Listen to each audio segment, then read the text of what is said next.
Sean Puffy Combs' federal charges have little, if anything, to do with domestic abuse or pedophilia. His major sex crime federally is he's being accused of transporting women across state lines to engage in sex. What we call prostitution.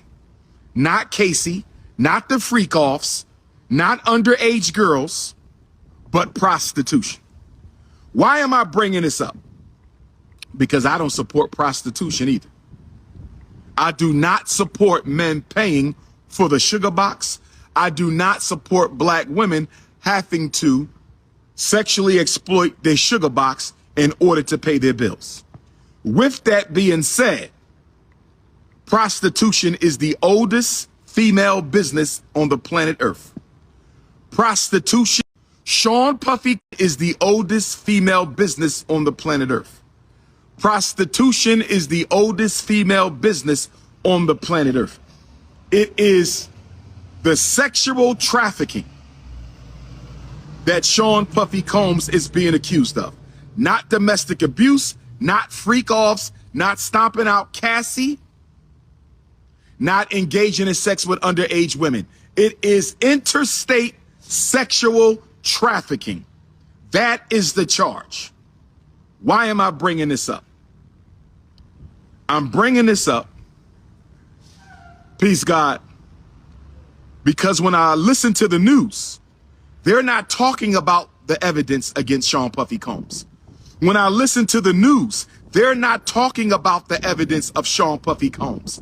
When I listen to the news, I have yet to hear anybody give me a specific piece of is the oldest female state sex trafficking evidence against Sean Puffy Combs. I'ma say it again. I'ma say it for the low political IQ Negroes. I'ma say it for the average political IQ Negroes. And I'ma say it for the high IQ Negroes. I haven't seen or heard a single piece of evidence against Sean Puffy Combs. I ain't read it in the New York Times.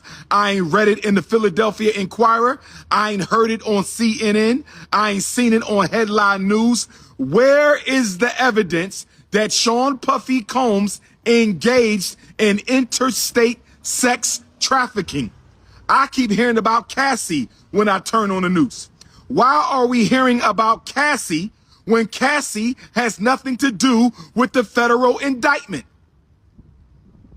I don't think any black man should have 1,000 bottles of baby oil. State sex trafficking evidence. I don't think any black man needs 1,000 bottles of baby oil. But I haven't seen anywhere in federal law where owning 1,000 bottles of baby oil is a federal crime. Brothers and sisters, are you with me so far? Brothers and sisters, are you with me so far? Do you understand, overstand, and understand what the most requested black scholar in the world is saying right now? Do you understand and overstand and understand what the most requested black scholar in the world is saying right now? Do you understand, overstand, and understand what the premier Pan-Africanist on the planet is saying to you right now? Baby oil is not a federal crime. Stomping out Cassie, he was not charged with a crime. The freak-offs are not crimes. So why do we keep hearing about Cassie? Why do we keep hearing about baby oil? I don't think any black hearing about freak-offs. Where are the federal charges and why are the charges being sealed? Why did the feds seal the charges against Sean Puffy Combs? I'm going to tell you one reason why the feds sealed the charges against Sean Puffy Combs. One of the biggest reasons they sealed the charges against Sean Puffy Combs is because the evidence is probably weak. The evidence is probably weak. And because the evidence is probably weak that he is guilty of interstate sex trafficking, and because the evidence is probably weak that he is guilty of interstate sex trafficking, they had to seal the charges. They had to hide the charges from you and I. They had to hide the charges from you and I long enough for the public execution to be carried out. Keep hearing about freak offs.